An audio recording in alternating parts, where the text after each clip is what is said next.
Have you wondered how to use Instagram as a private practice cash-paying dietitian? In today's video, I'm going to break down a few secrets to help you propel your career so that you can start making more money. Instagram is an amazing vehicle to help you be seen and give you a space to build relationships with potential customers and then turn them into paying customers. But you're going to need to know a few basics so that you can start to get your whole profile and system in order so that people know that you're not a secret. And that starts with first creating a profile. You're going to have to decide if you want to be business account or a creator account.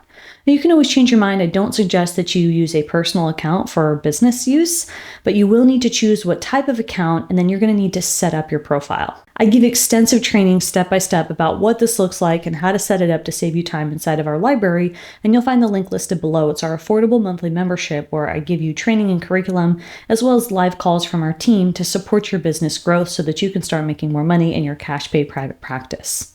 And when it comes to your bio, you want to have a profile picture where people can see and recognize who you are.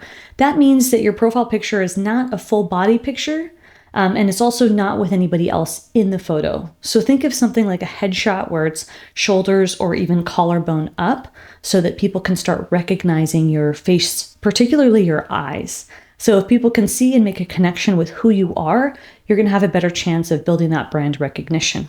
You're going to want to create a bio that clearly states what problem you solve. Now, less is best, so you don't want to word vomit in the bio on your profile. You do want to be really clear and succinct. This might take a couple drafts, and that's okay.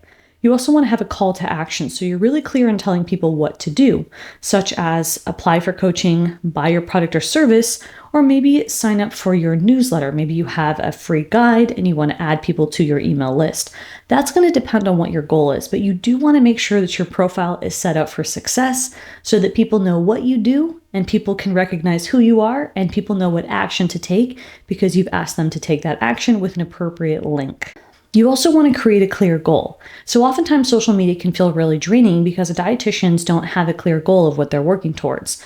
So if that goal is to build your email list by a certain percentage, or have a certain amount of people apply for a sales call, or have a certain amount of people go to your website from social media, right, as a traffic generator, those are goals that you can measure, and then you can start manipulating the variables with time and consistency to help support reaching that goal. But you first do need a clear goal in mind, and that's going to drive your strategy. So think about, what goal do you want to choose? A great goal would be to increase your email list or to get a certain number of people to apply for a sales call. After you're clear with what you're measuring, then you want to come up with a posting schedule. Now, I used to say post a certain amount of times per week, and where there's a big part of me that still agrees with that, you have to pick whatever post schedule that you can be consistent with. Luckily, there's a lot of tools that can automate your posting schedule to make it easier. And there's even free tools at the time of publishing this. Later does allow you, the app Later, the phone app and software company allows you to auto post up to two posts a week for free before you have to start paying indefinitely. So unless they change that policy, that can really help even if you do choose to post more than twice a week. If you automate at least twice a week before you start paying for any software, that can help get you going so that you're not doing all that manual labor when it comes to posting, which can be a little bit exhausting, right? So you want to think about what can you do to create a schedule and keep up with that schedule so you can be consistent with you showing up on social media. Now, it wouldn't be a Dietitian Boss video if I didn't mention showing your face. So if you're feeling really awkward about showing your face and you haven't done so yet, then showing up and showing your face at least once a week is a good idea.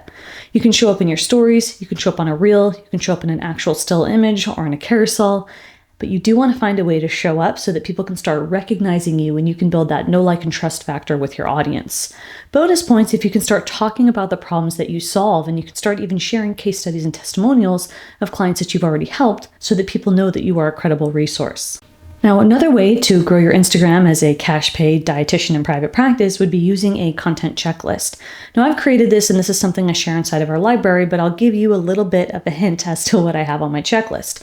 Now, I have a basic checklist and an intermediate checklist, and it's going to depend on how consistently you're posting, because if you're just getting started, you want to keep it simple. The two things you want to keep in mind and ask yourself every time before you post include, does this post avoid jargon, meaning words that people don't understand that are above a 5th grade level? Because nutrition education information should be written at a pretty low level in terms of knowledge base, and that's a question from our RD exam. I didn't make this up. This is an actual fact. So any kind of publication, anything that you publish or post, you want to make sure that you're not using really complex words that people don't understand, unless if you're marketing to other healthcare practitioners. So if you're not, and if you're marketing to an average consumer, make sure that you've broken down the words and you're avoiding jargon to not make people feel isolated from the conversation. The second point on that checklist would be to show emotion, whether you're using an emotional word like guilt-free, or you're actually using an emoji, or even better, if you're showing your face or a human in the photo or the image or the post.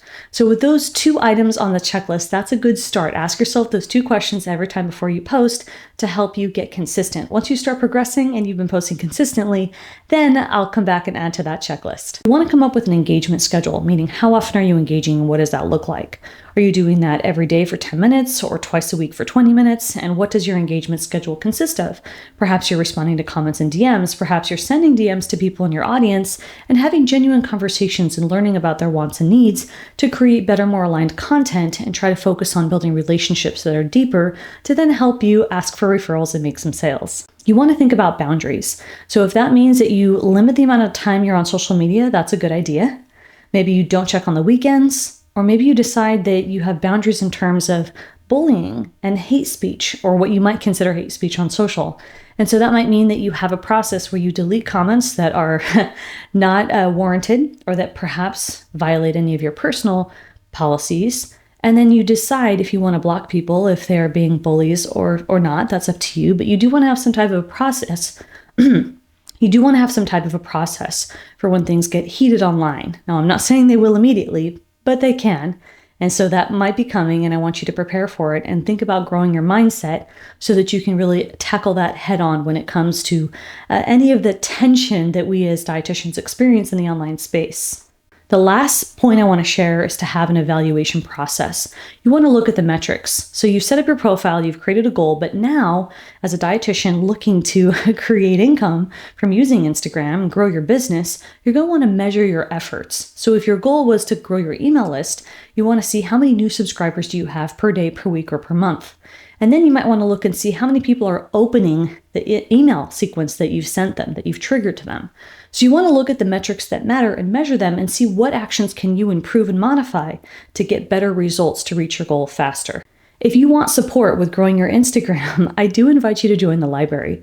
It's our affordable monthly membership where I have a curriculum for you, not only on Instagram, but various different social media platforms to help you grow your business faster. We also offer our team to support you through coaching and Q&A and live training on a monthly basis. The link will be listed below. I want you to watch this next video to learn more about social media, and we'll see you next time.